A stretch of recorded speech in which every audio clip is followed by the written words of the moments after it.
जय हिंद मेरे प्यारे जवानों, यदि आप भी सोच रहे हैं 20 साल में बिहार जाने का, तो इससे पहले आपको जीसी जाकर क्लियरेंस करना ही होगा। इस वीडियो में हम पूरी बात मैं आपको बताने वाला हूं कि आपको इसमें क्या क्या डॉक्यूमेंट की जरूरत होगी, जिससे आप जीसी में जाकर अपना क्लियरेंस आसानी से करवा पाएंगे। और इसमें जो स्पेशली 2004 से पहले के भर्ती हैं और जो 2004 के बाद भर्ती हैं, उनके लिए क्या क्या डॉक्यूमेंट की जरूरत होगी। तो इसलिए एक परफॉर्मा है जिससे आपको यह कहीं मिलता तो नहीं है और आपके लिए यह उपयोगी है। तो आप यह डॉक्यूमेंट अपने पहले आप एक कॉपी पेन पकड़ लीजिए और मैं बारी बारी से आपको बताऊंगा कि आपको कौन कौन से डॉक्यूमेंट्स में चाहिए। जैसे कि आप देख सकते हैं कि जो पेंशन फॉर्म के साथ प्रस्तुत करने वाली दस्तावेज 4 अक्टूबर 2024 को यह प्रकाशित हुआ है, जिसमें कार्मिक का स्वयं का पैन कार्ड, आपका पैन कार्ड वो आधार कार्ड की 10 कॉपी आपकी सत्यापित होनी चाहिए। उसके बाद कार्मिक की पत्नी का पैन कार्ड वो आधार कार्ड 10 कॉपी सेम है दोस्तों, क्योंकि बैंक पासबुक की प्रति ज्वाइंट 10 कॉपी, आपका तो ज्वाइंट अकाउंट होगा ही, उसकी भी 10 कॉपी सत्यापित चाहिए। सभी बच्चों की जन्मतिथि, आपके कितने बच्चे भी हैं, आपने उनका सीए कुछ भी लिया होगा वहां वो रजिस्टर्ड तो होंगे, उनकी भी 10 कॉपी सत्यापित चाहिए दोस्तों लगभग, जिसमें जन्म प्रमाण पत्र या जन्म तिथि और अंकित मार्कशीट न्यू ड्यू सर्टिफिकेट की 10 कॉपी इसमें भी चाहिए। सेवा व सत्यनिष्ठा प्रमाण पत्र की 10 कॉपी चाहिए दोस्तों। और क्या संयुक्त फोटोग्राफ, अगर आपकी वाइफ है तो आप उनके साथ 10 फोटो पक्का रखिएगा। और उसके बाद आपको एक एकल फोटो, पेंशनर व पत्नी सभी बच्चों की एक फोटो।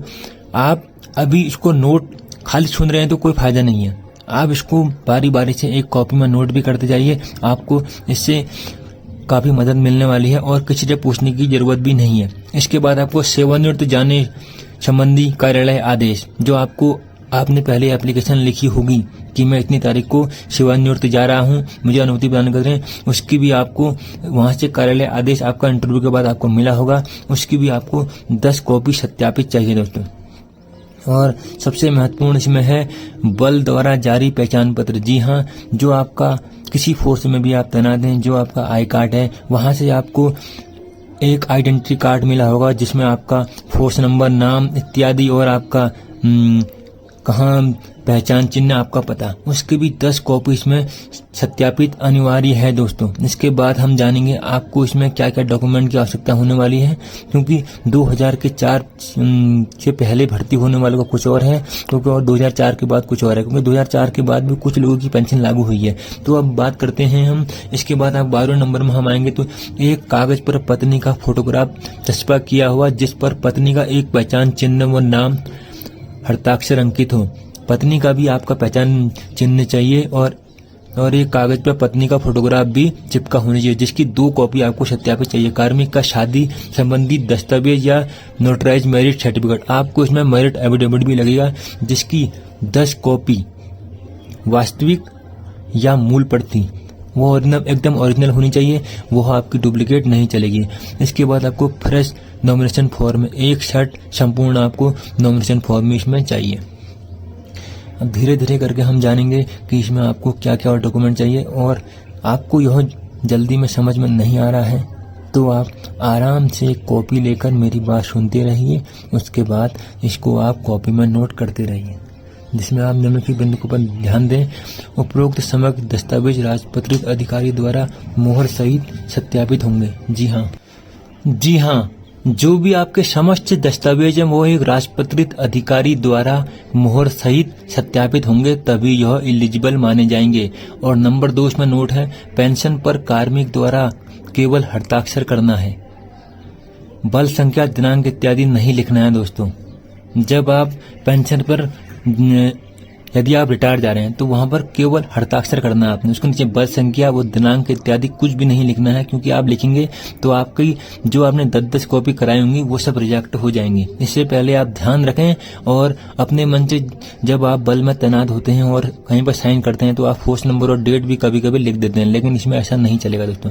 नंबर 3 इसमें है स्वैच्छिक सेवानिवृत्ति आदेश, अधिवार्षिता आदेश, अस्वक्ता आदेश व अन्य आदेश में पेंशनर के नाम की स्पेलिंग, जिसमें आपके नाम की स्पेलिंग उसके सेवा पुस्तिका में संलग्न शिक्षा पत्रों के अनुसार होनी चाहिए। इसलिए आदेश जारी करने के पूर्व नाम की स्पेलिंग की जांच भली भांति की जाए। आपकी यहाँ पर नाम की स्पेलिंग की जांच भी बहुत भली भांति होती है। यदि आप पहले बच भी गए हैं तो आप रिटायर जाते समय इससे नहीं बच सकते। आपका पूरा मैचिंग होगा, उसके बाद आप रिटायरमेंट जाएंगे। नंबर 4 में है पेंशनर के शिक्षा प्रमाण पत्र के अनुसार की अन्य दस्तावेज के नाम एवं जन्म तिथि होनी चाहिए, जैसे Aadhaar card, PAN card, bank passbook. जी हाँ, आपने जो भी पढ़ाई करी है, जो अभी तो आप पहले के भर्ती होंगे, जो भी पढ़ाई करी है उसका शिक्षा प्रमाण पत्र, जो उसमें नाम, आपके डेट ऑफ बर्थ है, वो आपके आधार कार्ड और पैन कार्ड से मैचिंग होनी चाहिए। नंबर 5 है सतर्कता एवं सत्यनिष्ठा प्रमाण पत्र एवं आदेश प्रमाण पत्र में नाम शिक्षा प्रमाण पत्रों के अनुसार ही होना चाहिए। जी हाँ, जो सतर्कता एवं सत्यनिष्ठा प्रमाण पत्र है और आदेश प्रमाण पत्र में जो आपका नाम है वो आपके शिक्षा प्रमाण पत्र से मैचिंग होना चाहिए, नहीं तो आपका रिजेक्ट हो जाएगा। उसके बाद एप्लीकेशन लिखते रहेंगे और जो डेट आपकी रिटायरमेंट की होगी वो आप उसमें रिटायरमेंट नहीं दे पाएंगे दोस्तों। इसके बाद हम बात करेंगे नंबर 6 की। नंबर 6 में यदि किसी पेंशनर के द्वारा दूसरी शादी की गई हो तो उस स्थिति में प्रथम पत्नी के मृत्यु प्रमाण पत्र की आवश्यकता होगी। फिर कारण से शादी की गई है और उस दस्तावेज आदि की छायाप्रति होगी। प्रथम पत्री के मृत्यु प्रमाण पत्र की सर्टिफिकेट और जो दूसरी आपने शादी करी है उसकी, फिर अन्य कारण से जो आपने दूसरी शादी करी है उसका दस्तावेज आदेश की छायाप्रति इसमें लगेगी दोस्तों। जो नंबर 7 है पेंशनर की पत्नी का नाम और जन्मतिथि आधार कार्ड, पैन कार्ड और बैंक पासबुक में एक समान होनी चाहिए। जी हाँ, यदि आपकी अगर वाइफ का जो भी नाम है, जन्मतिथि है, वह जो उनने कुछ ना कुछ पढ़ाई तो करी होगी वो पैन कार्ड और आधार कार्ड से पूरी मैचिंग होनी चाहिए, नहीं तो उनको भी कोई बेनिफिट नहीं मिलने वाला है दोस्तों।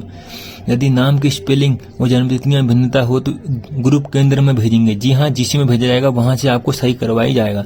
आवश्यक दस्तावेज जैसे 15 संयुक्त फोटो, एक एकल फोटो, सभी बच्चों के एक फोटो चाहिए, पत्नी के हस्ताक्षर एवं पहचान चिन्ह, पेंशनर एवं पत्नी का Aadhaar card, PAN card, bank passbook एवं बच्चों के शिक्षा प्रमाण पत्र आधार कार्ड के साथ भेजिए। मूल दस्तावेज और 10 सत्यापित प्रतियां इसमें यह भेजा जाएगा। जिसके बाद नंबर 9 में बात करेंगे दिनांक 1 जनवरी 2004 के बाद के भर्ती कार्मिकों की यदि अशिक्षितता के आधार पर बल की नफरी से निकाला जाता है तो मूल पैन कार्ड के साथ भेजें दोस्तों, क्योंकि उसके बाद उनका पैन कार्ड बना होगा, वो उनका जो मूल पैन कार्ड है उसके साथ ही आपके डॉक्यूमेंट जाएंगे। जो नंबर 10 और अंतिम है दिनांक 1 जनवरी 2004 के बाद की भर्ती कार्मिकों को यदि पुरानी पेंशन योजना में शामिल किया गया है तब पुरानी पेंशन योजना में शामिल किए जाने के संबंध में जारी किए गए कार्यालय आदेश की 2 सत्यापित प्रतियां, जब भी आपकी पेंशन लागू होगी उसको आपको कार्यालय आदेश मिला होगा, उसकी 2